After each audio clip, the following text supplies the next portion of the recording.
tal? ¿Cómo les va? Les damos la más cordial bienvenida a Mirador Universitario, la nueva barra de televisión educativa de la Universidad Nacional Autónoma de México. En esta ocasión tenemos un programa por demás especial. Hace 9 sesiones que dimos inicio a esta serie con el Instituto de Investigaciones Filosóficas intitulada La Filosofía en México, en donde tuvimos una serie de programas, los cuales se llamaron Conversando con, pues una importante muestra de los investigadores e investigadoras de este instituto que han dado y han hecho patente el trabajo de investigación y los logros de este instituto de la UNAM. Y en esta ocasión no diremos que damos las gracias a nombre del titular de nuestra dependencia, pues contamos con gran gusto con la presencia del doctor Francisco Cervantes Pérez, quien es titular de la COAED. Doctor Cervantes, bienvenido. Muchas gracias por estar aquí. No, gracias por la invitación. Muchas gracias. Y bueno, en esta ocasión ustedes lo estuvieron viendo, escuchando, conversando con diversos investigadores del instituto y ahora le toca su turno al doctor Alejandro Tomasini Basols. Doctor, pues muchas gracias por estar aquí. Le toca ahora estar del otro lado, como entrevistado. Sí, ahora entiendo lo que sentían mis colegas, pero espero Eso te iba a preguntar, sí. ¿Cómo te sientes? ¿Cómo te va a sentirte entrevistado? Un poco nervioso, pero espero que pueda yo dar respuestas satisfactorias y instructivas para nuestro público, que claro. Eso es lo que más importa. Y seguramente así será. Y bueno, pues vamos a cerrar entonces con broche de oro. Yo los dejo en un momento más con el doctor Francisco Cervantes y con el doctor Alejandro Tomasini. Gracias. No sin antes recordarle que a lo largo de la emisión estará apareciendo la dirección electrónica de nuestro sitio en internet de Mirador Universitario, así como la dirección de correo electrónico. Igualmente, le invitamos muy cordialmente a que se comunique con nosotros a nuestros teléfonos, porque el doctor Alejandro Tomasini nos va a obsequiar 5 libros que están a disposición de ustedes para que pueda completar una biblioteca importante con temas de filosofía. Así que bueno, cerramos con broche de oro nuevamente esta sesión. No se vaya, vamos a una breve pausa y continuamos. Gracias por mirarnos en Mirador Universitario.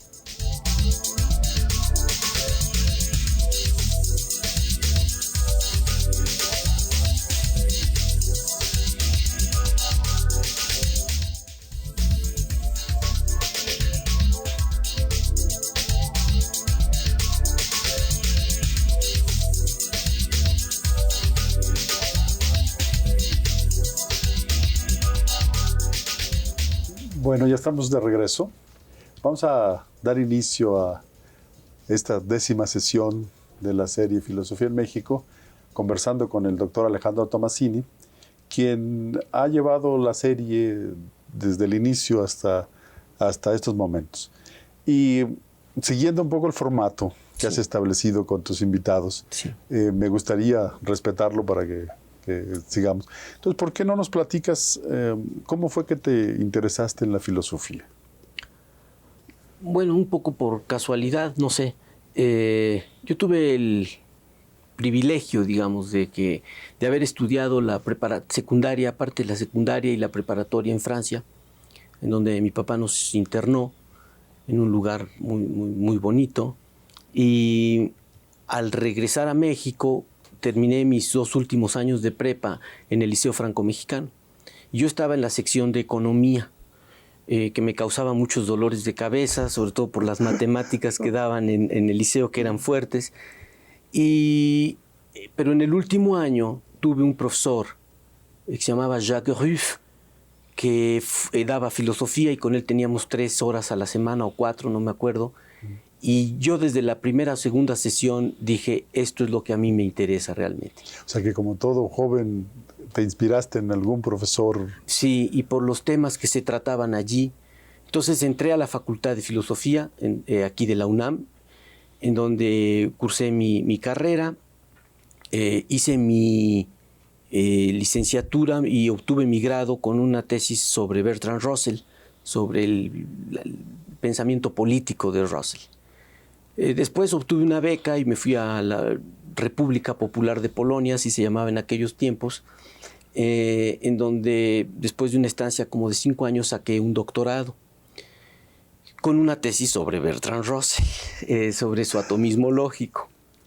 Posteriormente, bueno, estando en Polonia, conocí a unos filósofos ingleses que fueron en unas sesiones de intercambio con los polacos.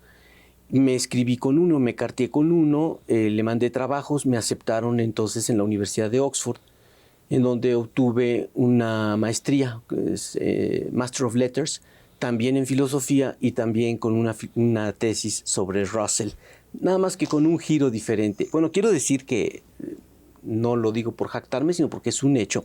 Pues tengo el récord mundial de tesis sobre Russell, porque hay muchísimos filósofos que tienen 2 tesis sobre Russell, pero 3 nadie. Y a mí me mandó una carta de felicitaciones el que fuera en su momento director de los archivos Russell en McMaster University. Pues cuando le mandé un ejemplar de mi tesis, que me la pidió. En un momento les voy a explicar por qué nos estamos riendo. Porque después de tanto trabajar con Russell, realmente el trabajo más importante del doctor Tomasini es con Wittgenstein. Hubo un giro poco a poco en mis intereses y yo fue ocupando el primer lugar, digamos, el primer plano en mi trabajo en filosofía, en mis intereses personales filosóficos, la obra de quien sin duda alguna constituye un fenómeno cultural sin par, que es Ludwig Wittgenstein. Wittgenstein fue un filósofo, un pensador que transformó la cultura occidental y no nada más en filosofía.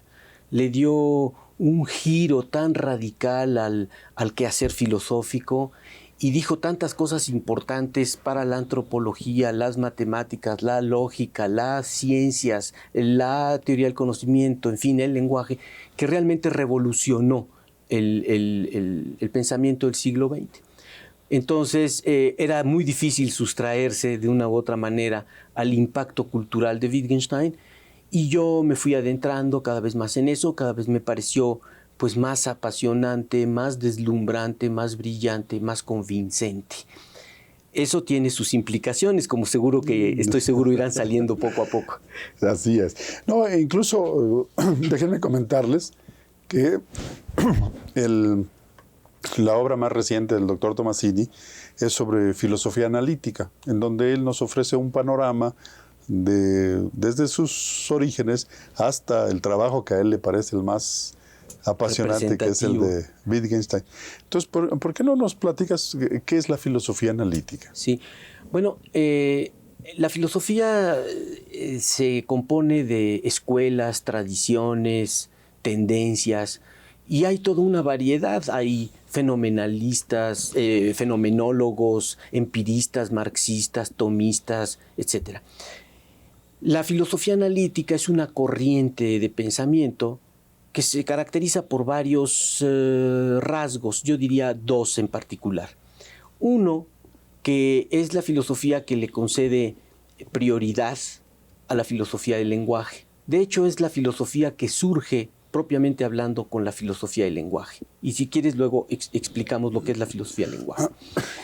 Y es la tesis, por así llamarla, central en este punto, es la idea de que todos los problemas filosóficos, los problemas que han atormentado pues, a mentes brillantes como Aristóteles o Platón o Santo Tomás o Descartes, en el fondo son pseudoproblemas.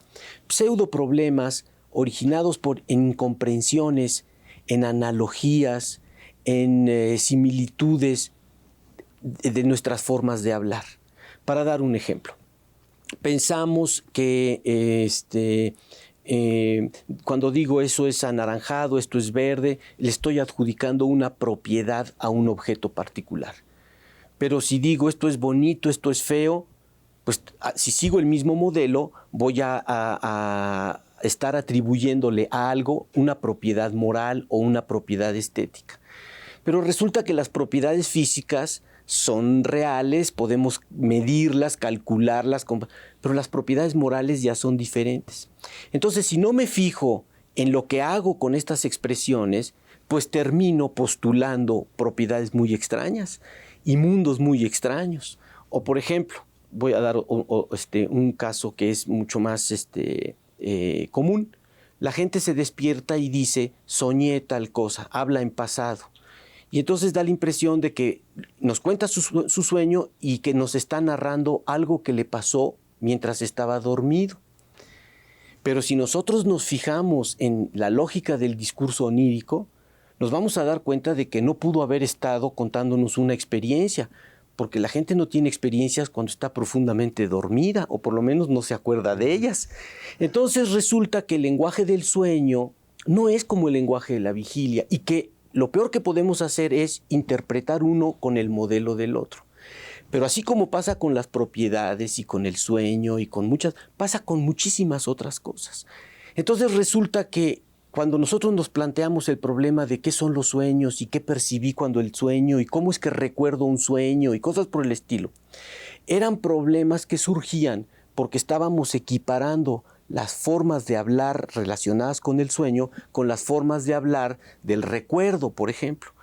Y por esta analogía terminamos haciendo del sueño algo real que tenemos que buscar muy probablemente en el cerebro o en alguna de la corteza cerebral. Ya llegamos a nuestro tema cotidiano. Sí, a nuestros problemas de interacción entre ciencia y filosofía. Sí. Bueno, ¿tú crees que esta filosofía analítica sea la contribución más grande de la filosofía en el siglo XX?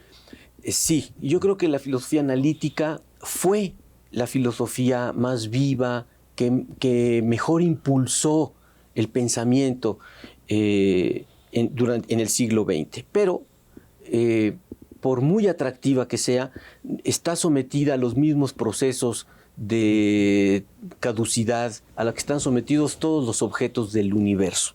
Heráclito, el gran pensador griego del siglo V a.C., ya dijo, tiene una frase muy famosa, Panta rei, todo pasa, todo fluye. Nada permanece. Y la filosofía analítica tampoco. Entonces, ¿qué fue lo que pasó? Que tuvo su desarrollo, su momento culminante, su cenit, y luego, sin que la hayan refutado, simplemente fue decayendo y desapareció. Y muchas de las cosas que ahora se llaman filosofía analítica, pues así se les llama nada más por desidia, porque en realidad ya los filósofos actuales ni persiguen los mismos objetivos, ni trabajan con los mismos métodos, ni tienen la misma óptica de los problemas. Aquí quizás, si me permites, quisiera hacer una acotación, una aclaración que creo que es relevante e importante.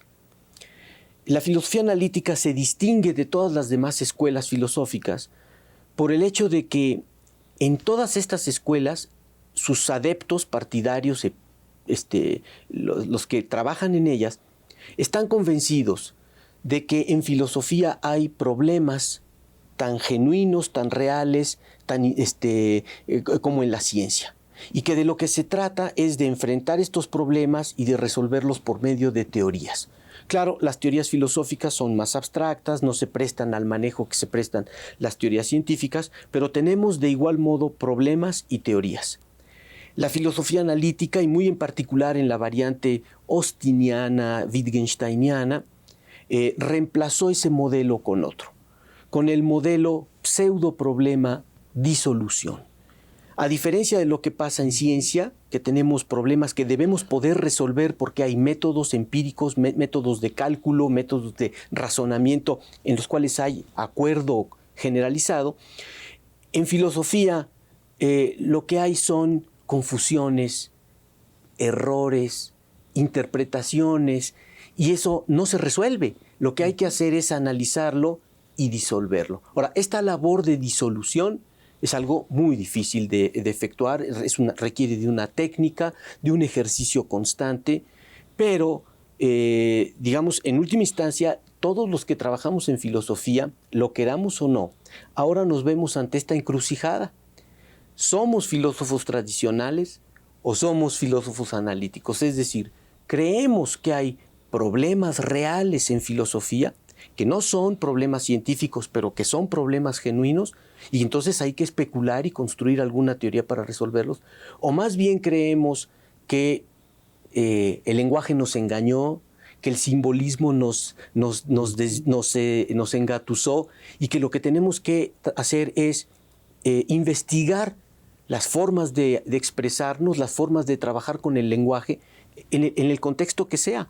El lenguaje musical, el lenguaje de las matemáticas, el lenguaje de la lógica, el lenguaje de la ciencia, el lenguaje natural.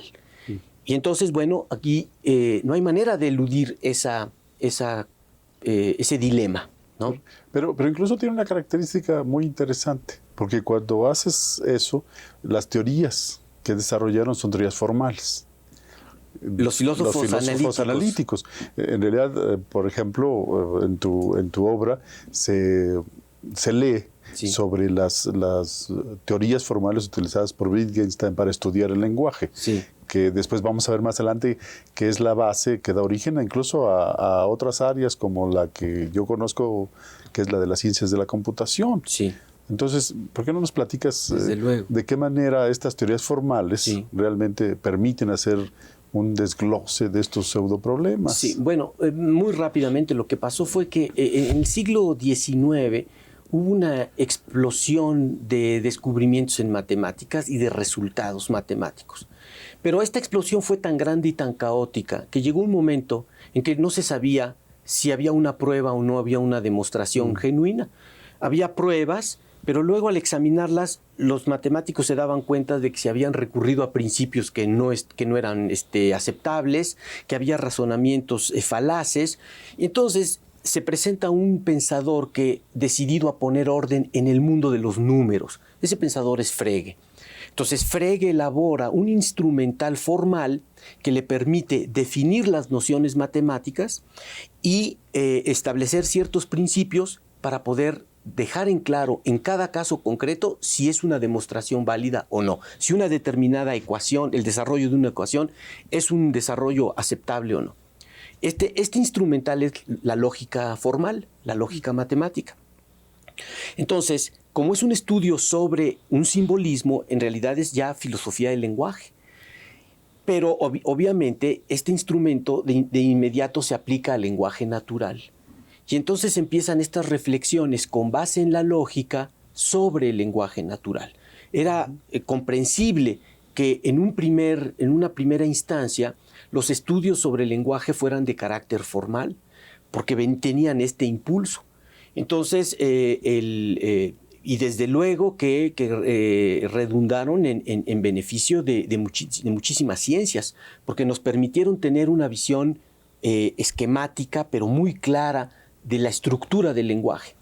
Y a partir de esto surgieron nuevos problemas de completud, de corrección. Ahí vamos a llegar. Hasta que llegó todo este proceso culminó, podríamos decirlo, en el teorema de Gödel, un teorema que fija ciertos límites. Si quieres ese, déjamelo para adelante. Para después, a los problemas formales. Sí.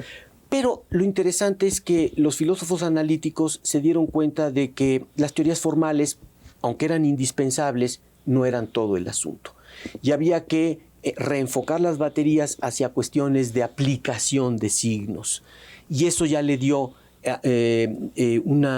un giro distinto y entramos en lo que fue la segunda gran fase, digamos, de la filosofía analítica. La primera, como dices, en efecto, tiene este carácter formal, pero luego la segunda se completó con investigaciones en los que lo que más cuenta no es la estructura formal de las oraciones y de las expresiones que usamos, sino las aplicaciones que hacemos del simbolismo. Mira, te he tratado de llevar ahí porque realmente el origen de la computación viene de este trabajo. Sí, claro. Alan Turing culmina una serie de trabajos en los años 30, proponiendo una máquina abstracta en donde trata de resolver dos funciones. Incluso para él el computador era sinónimo de un humano. Sí. Y uno de los problemas que él trata de modelar es el procesamiento de un lenguaje. Sí. ¿Cómo podemos validar que una cadena de caracteres pertenece a las oraciones válidas de un lenguaje definido formalmente con todo este bagaje lógico? Sí. Y eso nos permite definir en computación los lenguajes de programación, por ejemplo. Claro. Entonces ahora tenemos ya un mecanismo para poder escribir una serie de comandos que la computadora va a ejecutar, o implementación de algoritmos a través de un lenguaje formal. Ahí incluso se hace lo que tú estás describiendo. Hay varios niveles ¿sí? Hay lenguajes de autómatas finitos, lenguajes sensibles al contexto, de contexto libre, y el lenguaje de cero le llaman, que es el que intenta seguir lo que hicieron los filósofos en lo que era el estudio del lenguaje natural. Sí. Posteriormente, pues se buscan otros formalismos. Y ahí entra algo que también mencionas en tu libro sobre el cálculo proposicional y la lógica de predicados de primer orden. Sí. Me gustaría saber cómo estas dos herramientas se utiliza en filosofía para tratar de desenredar estos nudos de los pseudoproblemas. Bueno, de muchas maneras, ¿no? La lógica formal siempre ha sido de gran utilidad en filosofía. De hecho, Aristóteles tiene un tratado que es en donde está expuesta su teoría del silogismo, que es también una doctrina formal para mostrar qué esquemas de razonamiento son válidos y cuáles no. El problema con la silogística aristotélica es que cubre un espacio muy limitado de formas de razonamiento. Con Frege se creó la teoría de las relaciones y eso necesitaba un nuevo aparato formal. Con este nuevo aparato, la lógica, tal como se inició en los escritos de Frege, pero sobre todo ya en los de Russell, se compone de tres grandes cálculos. El cálculo de enunciados, el cálculo proposicional, el cálculo de predicados de primer orden y el cálculo de clases, la teoría de conjuntos. Si la teoría de conjuntos forma parte de la lógica o no, ahí hay debates. Entonces, es un problema interesante. Pero con este aparataje podemos examinar, es como hacer radiografías de las oraciones, ver qué es lo que está implícito en ellas, ver cuál es su formación, su estructura. Y entonces podemos ver, por razones de forma lógica, qué razonamientos son los correctos, cuáles no. Y esto es muy útil, no tanto ya o no solo a nivel del lenguaje natural, sino sobre todo para las teorías científicas, porque la formalización de conglomerados de enunciados que tienen una estructura aparente, ¿no?, pero que tienen una estructura lógica distinta, esto ha sido de mucha utilidad. Por eso también nos podemos explicar el auge de la filosofía y la ciencia desde los años 30 en adelante, por todo este impulso de la lógica. Yo diría, a manera de eslogan, que digamos, el siglo XX lo podríamos caracterizar de dos formas. Primero, es el siglo de la derrota del socialismo. Murió el socialismo en todas sus variantes, las que fueron creciendo. Pero por otro lado, es el siglo de la revolución computacional, porque eso también transformó nuestras vidas. Lo primero lo digo con tristeza, y lo segundo con alegría, que quede claro, para que no vaya a haber ambigüedades. Sí. Pero el punto es que toda esta gran revolución computacional, que tiene efectos increíbles y que todavía nos va a dejar asombrados, tiene su origen, en eso tienes toda la razón, en estos estudios pioneros de Frege y Russell y de los problemas a los que ellos dieron lugar, ¿no?, y para los cuales había que responder. Pero incluso, por ejemplo, ahorita que tocaste la parte científica, hemos tenido muchísimas conversaciones de seminarios, pláticas, de cómo los científicos nos queramos o no, tenemos posturas filosóficas, claro, y muchas veces metafísicas. Sí, exacto. Entonces, en la filosofía analítica, ¿cómo entra la metafísica? Bueno, no, la metafísica es algo que nosotros queremos aniquilar de una vez por todas. Aquí es donde está el problema. Los problemas filosóficos surgen en gran medida en el lenguaje natural. Entonces, el científico que llega, por un lado es teórico, pero por otro lado es hablante. Entonces, él, en tanto que teórico, aborda sus objetos de estudio, hace sus cálculos, elabora sus teorías, las contrasta, hace sus experimentos. Pero de lo que no puede zafarse, porque no viene escindido, es de los prejuicios y de las interpretaciones implícitas en el uso normal del lenguaje, ¿no? Entonces, ¿qué es lo que pasa con muchos científicos?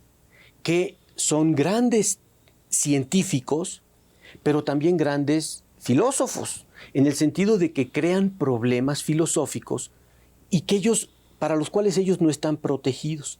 Realmente la función de la filosofía analítica es como la de ser un policía del pensamiento en este sentido, de detectar ilegales en el terreno de la legalidad, que sería la investigación científica. Entonces, por ejemplo, para tomar un caso, tú citaste a Turing, que fue, obviamente, digamos, el padre de las computadoras, alumno de Wittgenstein en los años 40. Y Turing tiene un artículo muy famoso sobre el pensamiento.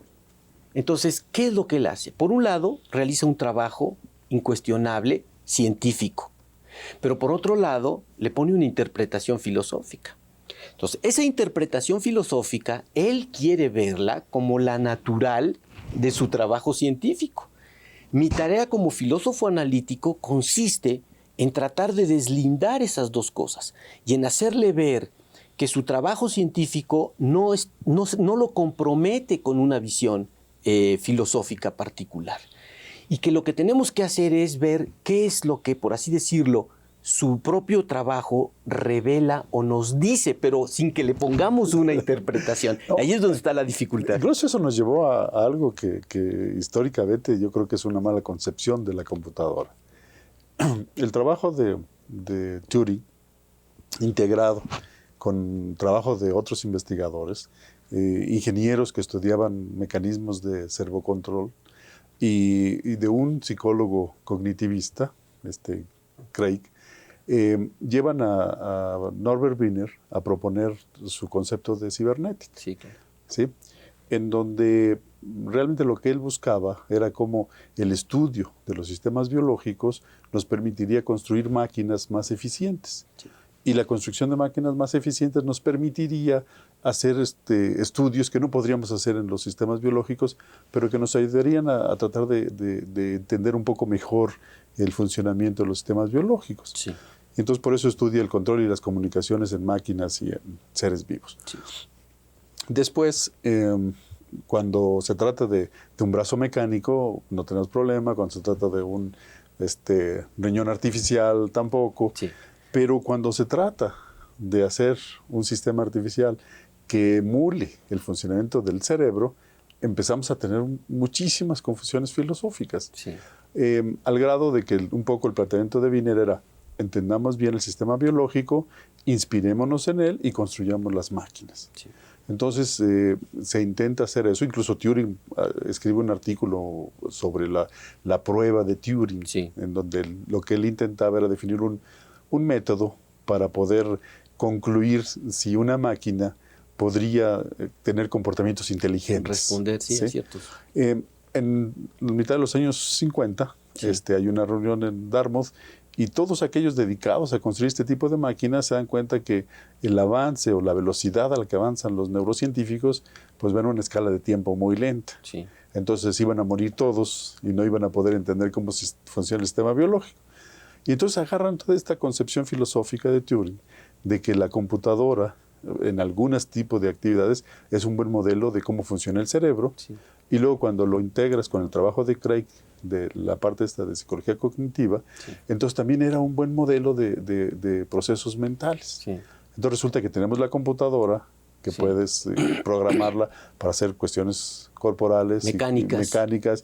y mentales. Pues entonces, mentales, ahí bueno, vamos ahorita. esa es la Sí. concepción, un poco Sí. lo que tú decías de la posición filosófica de Sí. Turing. Y de ahí se define incluso un área que se llama inteligencia artificial, Claro. en donde el objetivo es construir máquinas que desplieguen comportamientos que Sí. cuando los vemos en los seres vivos Sí. aceptamos que requieren de inteligencia. Sí. Y entonces, en realidad se vuelve un problema porque actualmente la etiqueta de inteligencia artificial es algo que ya es casi, pues, como que nos falló. Sí. ¿Sí? Y me da la impresión de que lo En la raíz lo que había era un problema filosófico. filosófico del lenguaje. Sí. ¿O cómo lo ves? Sí, no, yo sí, lo veo de esta manera. Es decir, muchas investigaciones científicas, por muy entusiastas que sean los científicos en el momento en que se inician, porque hay como grandes promesas ahí, resulta que están desencaminadas y terminan en fracasos porque hay en la raíz algún problema filosófico que no quedó no solamente resuelto, sino ni siquiera vislumbrado. Vamos a tomar el caso del pensamiento. Es decir, Turing construye una máquina que puede responder a cierta clase de inputs y se mueve de cierta manera o no. Y avanza de cierto modo, ¿no? Y podemos construir esto y complicarlo de modo que le damos una orden, responde, etc. Dicen, bueno, este es un ejemplo de lo que es pensar porque nosotros así razonamos. Diríamos, bueno, espera, es que pensar en español quiere decir muchísimas más cosas. Yo pienso, por ejemplo, en lo que desayuné ayer, pienso en un problema que no he resuelto con mi coche, pienso en el examen de los alumnos. O sea, tú te fijaste en una aplicación del verbo pensar, que fue la que más te llamó la atención, y desarrollaste una investigación empírica concreta en relación con eso, pero pensar cubre muchísimas más cosas. Entonces, si tú lo que querías era darnos la esencia del pensar y por lo tanto de las actividades mentales o de los procesos mentales, no, pues estás muy lejos de la marca, porque sí, de la inteligencia. Ese es un buen caso, el caso de la inteligencia. Uno de los filósofos analíticos más importantes que ha habido es Gilbert Ryle. Ryle escribió un libro muy importante, muy interesante, muy ameno, y traducido al español, traducido como el concepto de lo mental. El concepto en inglés es the concept of mind, pero no podemos decir el concepto de mente, porque sería equívoco. Entonces lo tradujeron como el concepto de lo mental. Ahí hay una sección dedicada precisamente a la inteligencia. Entonces la pregunta no es si la inteligencia es una propiedad de algún sector del cerebro, si la destila, como diría Chomsky, ¿no? Sino, bueno, vamos a ver cuándo decimos y en qué circunstancias decimos de alguien que es inteligente. Entonces resulta que es inteligente porque juega bien ajedrez y gana. Es inteligente porque resuelve dificultades en el trabajo. Es inteligente porque sale adelante en problemas caseros. Resulta que el concepto de inteligencia es un concepto paraguas que sirve para hablar de conducta y nunca fue usado para hablar de propiedades internas. Al contrario, la inteligencia es algo que se ve, que se expresa en la conducta. Entonces, como queremos distinguir lo mental de lo físico, entonces decimos, la inteligencia no es algo físico, ¿verdad? No es como una mano fuerte, no es eso, es algo mental. Entonces tiene que ser interno. Y nos desligamos de la conducta y nos desviamos. Y entonces puede haber investigaciones científicas en torno a la inteligencia que de entrada sabemos que no van a conducir a nada, por un error filosófico que está en la raíz, ¿sí? Por un prejuicio o una interpretación fácil del modo como opera la palabra inteligencia. Él es inteligente, entonces debe tener una cierta característica. Entonces, esta característica no está en la cara, no está en las manos, tiene que estar en el sistema nervioso y tiene que estar ubicado aquí. Y vamos a terminar tratando de buscar la ubicación en la corteza cerebral de la inteligencia. Eso es otro caso que yo creo que es interesante para ilustrar. Vamos a tomar el caso de la memoria. El caso de la memoria es el de, es decir, a lo que quiero apuntar en este caso es que se puede emplear la noción de memoria en ciencias como en la neurofisiología, la psicología, etc. Pero cuando se les usa, ya se cambió el significado del término, porque ya se usa el concepto de memoria en contextos teóricos, en tanto que si yo empleo el concepto de memoria en el lenguaje natural, no lo estoy asociando con teorías, ni lo tengo que definir de esa manera. ¿Qué es lo que pasa con los científicos? Que toman las nociones del lenguaje natural y las usan en sus respectivos contextos, pero no las redefinen porque les da flojera, aunque en realidad eso es lo que deberíamos obligarlos a hacerlos. Para nosotros está muy claro el uso que le estamos dando. O eso cree. Bueno, vamos a una pausa. Regresamos en un momento con ustedes.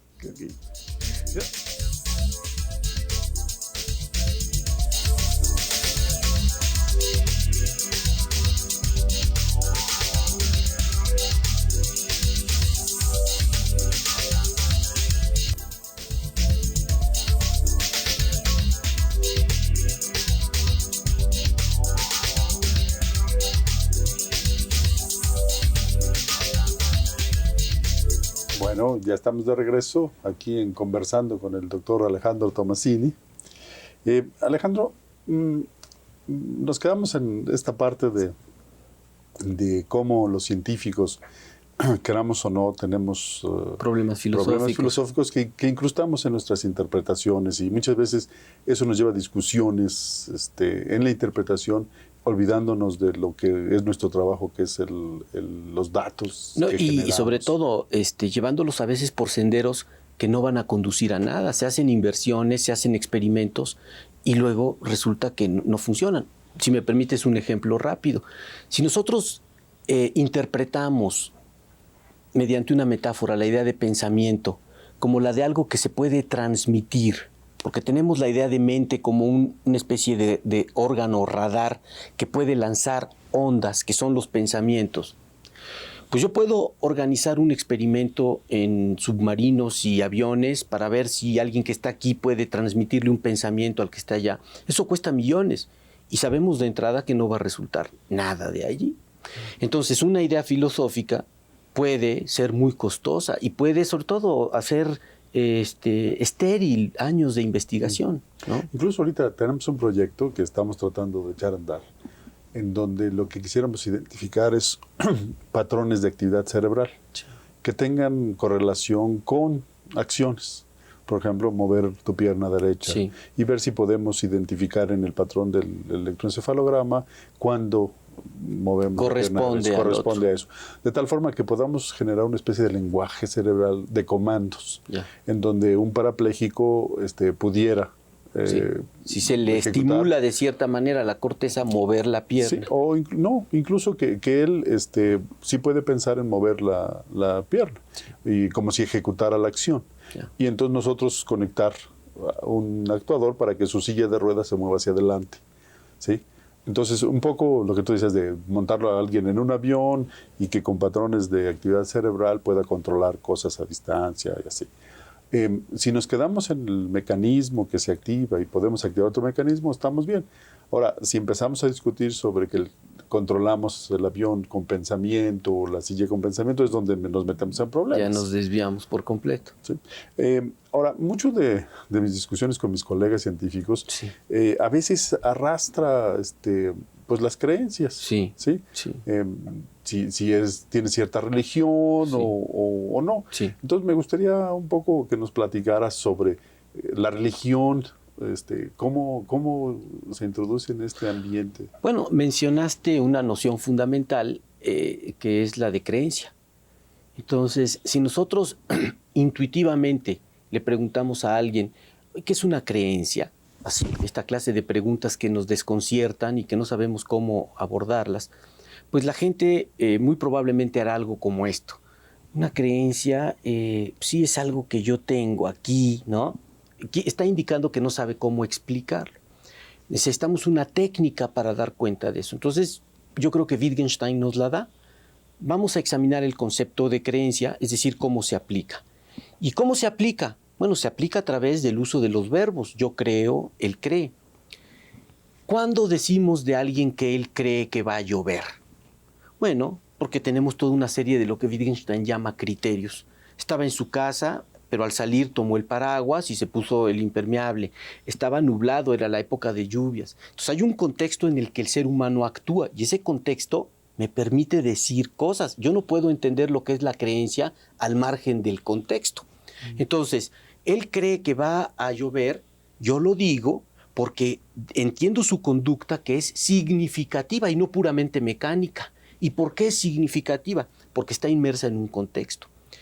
Pero eso es en el caso de él. Cuando yo digo, yo creo en algo o creo algo, no me examino a mí mismo en el espejo, veo cómo me conduzco y entonces digo, ah, sí, el que está ahí cree. No. Entonces, cuando yo digo yo creo, ¿qué es lo que quiero hacer con esa expresión? Quiero distinguir el creer del saber. Cuando yo digo yo creo, quiero decir no estoy seguro. Quiero decir que no puedo demostrar que es probable que. Eso es lo que yo quiero hacer con la creencia. Entonces resulta que el concepto de creencia tiene por un lado esta cosa expresiva y por otro lado esta cosa descriptiva de la conducta. Son distintas sus funciones. Ahora, voy a ir al caso mío. Yo creo que hoy es lunes o hoy es miércoles, puedo estar en el error. Yo creo en Dios. Ah, esa es otra cosa. Resulta que tengo distintos conceptos de creencia. Porque cuando yo hablo de creencia religiosa, no hablo de creencia científica. Yo creo que los átomos tienen tales o cuales propiedades. Bueno, ¿qué quiere decir? Que recurro a una teoría, que hago ciertas ecuaciones, que hago, ¿no? Puedo ver en el monitor ciertas cosas, lo que sea. Yo creo en la vida eterna, o creo en la paz universal, o creo en una recompensa, o lo que sea. No quiere decir que yo vaya a hacer esos experimentos. Estoy expresando una actitud y el concepto de creencia me sirve para eso. Y quiero decir que no estoy dispuesto a abandonarla. Que pase lo que pase, yo me voy a aferrar a esta idea, esta imagen, porque esa es mi creencia religiosa. Entonces resulta que tenemos que el análisis de la creencia, primero, es complejo, se desdobla en tercera persona y en primera. Y luego tiene muchísimas variedades. No es lo mismo la creencia en biología, que la creencia en religión, que la creencia en política, aunque tengan similitudes. ¿Eso significa que dependiendo del contexto, un discurso puede tener diferentes significados? Evidentemente. El significado va a brotar de las aplicaciones de los signos en determinados contextos. Claro, eso es un resultado, digamos. Bueno, eso me regresa otra vez a la parte esta computacional. Sí. Mira, hay algunas áreas, algunas ramas de la inteligencia artificial en donde se habla de razonamiento hacia adelante, hacia atrás, y se utilizan algunos de los formalismos que tú mencionas en el libro, como el cálculo proposicional y la lógica de predicados de primer orden. Eso ha sido motivo de discusión de qué tanto podemos hacer que un programa se desempeñe como se desempeña un experto en un tema específico. Sí. Y se recurre mucho a lo que tú mencionabas hace un rato del teorema de Gödel, el teorema de la incompletitud. Sí. ¿Por qué no ahora sí nos explicas cómo se llegó a esa teoría de la incompletitud? Bueno, es complicado, pero en fin, lo que pasa es lo siguiente, que Russell, en su intento por fundamentar las matemáticas, construye, es decir, por dar cuenta del todo de las matemáticas, definir todas las nociones matemáticas y poder probar cualquier teorema matemático en términos de lógica y de teoría de conjuntos, concibe la idea de un sistema formal que contenga las matemáticas, ¿sí? Y lo que Gödel muestra es que no hay tal sistema, que no hay un sistema tan fuerte para contener a las matemáticas, porque tiene limitaciones, porque vamos a encontrar allí, y eso él lo demuestra, fórmulas que dicen de sí mismas que no se pueden demostrar en el sistema. Es por eso que es un sistema incompleto. Son verdaderas, pero no se van a poder demostrar. Lo ideal era que toda verdad del sistema tuviera una demostración, pero ahora Gödel muestra que hay proposiciones que son verdaderas y que ellas mismas dicen de sí mismas que no se pueden demostrar. Y eso le pone un límite al aparataje formal. Yo creo que aquí hay muchas cosas muy importantes, ¿no? Primero, nadie va a cuestionar la validez de la demostración de Gödel. Eso yo creo que está establecido. Lo que no está en lo más mínimo claro, ni lo estaba para Gödel, es lo que él realmente demuestra. Porque ahí sí hay mucha discusión.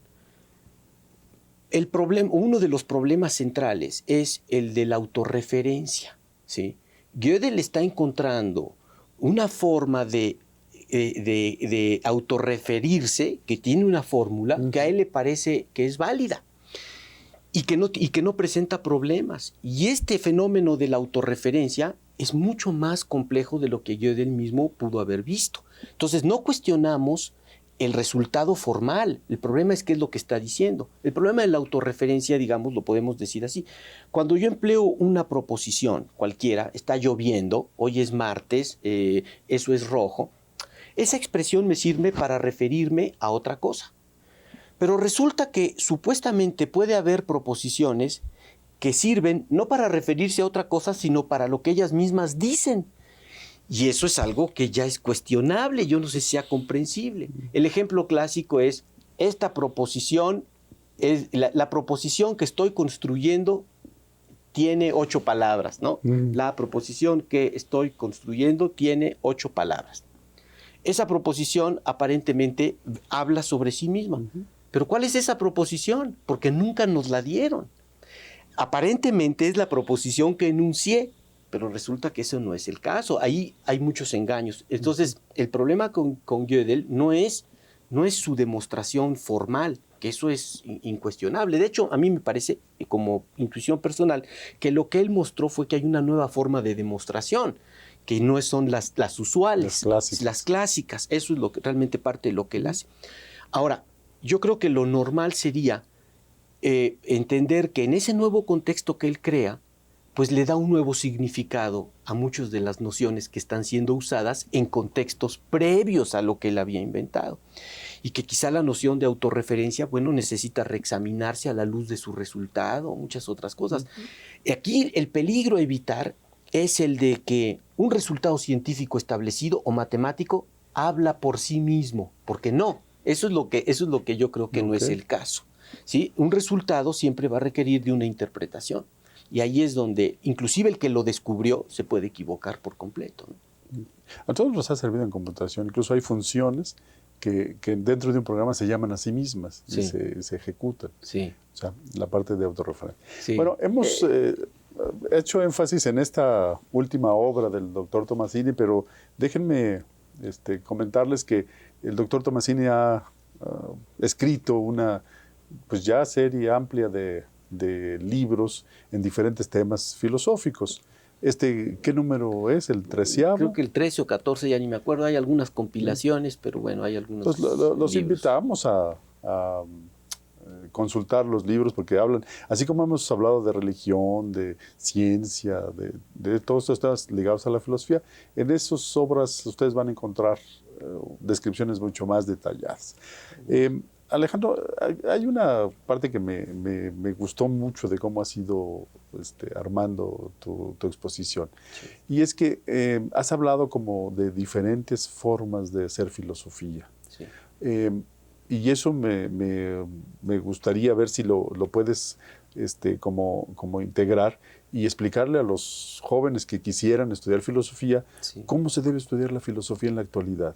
O sea, se debe estudiar a los clásicos, sí, luego a las contemporáneas que pues, se diluyen, se transforman. Sí. O sea, ¿cómo debe prepararse un filósofo en este siglo XXI? Bueno, la filosofía se ha convertido en una disciplina muy técnica, difícil. De hecho, no sé si lo dije bien, porque siempre fue difícil. La buena filosofía siempre fue difícil para la gente de la época. Entonces, es una clase de estudios muy diferente de la clase de estudios que se realizan en ciencia. Es una disciplina que tiene un efecto en nuestras vidas de un modo muy peculiar, porque las transforma. Exige mucho de nosotros o de las personas que están, digamos, genuinamente interesadas en la filosofía. Es una rama de la cultura que requiere de muchos estudios previos. Desde luego que no se debe, a mi modo de ver, se puede, pero no se debe estudiar filosofía y olvidarse de los clásicos y de los antecesores. Hay siempre que leer a sus clásicos, tenerlos presentes, tenerlos vivos. Son siempre refrescantes. Hay que estudiar lógica, hay que enterarse de distintas facetas de la ciencia, tener una visión de lo que es el mundo científico, y luego entender que el estudio en filosofía vuelve a la gente crítica, la vuelve a la gente incómoda, en el buen sentido de la expresión, y esto es lo que hace avanzar el pensamiento. Ahora, dado eso, digo que los filósofos deberían de conocer la parte científica. ¿Tú recomendarías, supongo que ampliamente, que los científicos o los ingenieros, los técnicos, también tuvieran algo de preparación filosófica en su formación? Desde luego, hay áreas en las que es obvio, por ejemplo, la medicina y la ética, el derecho y la lógica deóntica y también la ética, la física y la filosofía y la ciencia. Sí, esta interacción se debe dar y es algo que debemos promover. De hecho, yo creo que en el instituto ha habido un esfuerzo en esta dirección. El Instituto de Investigaciones Filosóficas de la UNAM es, quiero decirlo, una institución muy noble. Tiene una gran biblioteca abierta a la gente, tanto a los estudiantes como gente de fuera de la UNAM que quiere ir a consultar obras. Tenemos un acervo extraordinario, nos lo envidian todos los colegas de América Latina y de otros lugares, una gran cantidad de revistas, estamos muy al día en eso, unas grandes instalaciones.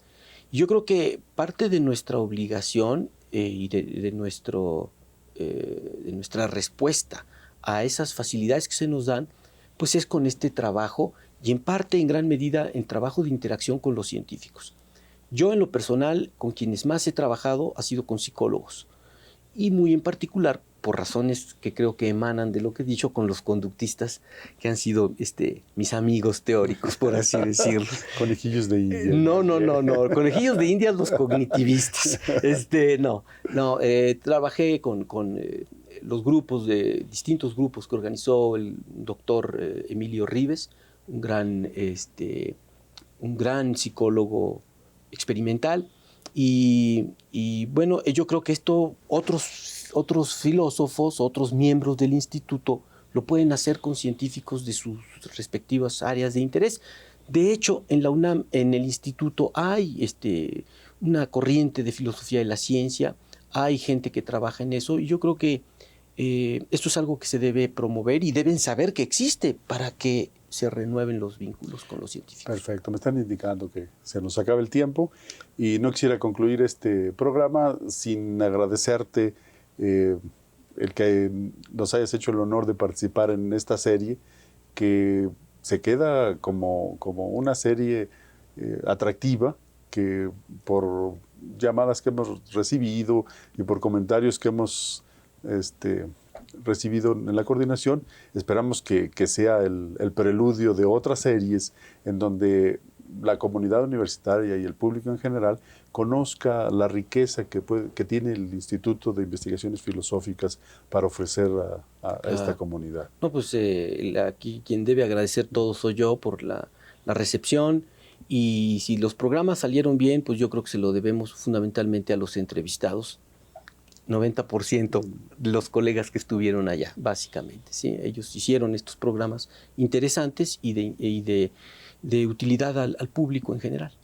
Bueno, ya nada más nos resta invitar al público que no se olviden que pueden interactuar con nuestros participantes en estas series a través de la página que les han mostrado a lo largo de esta emisión.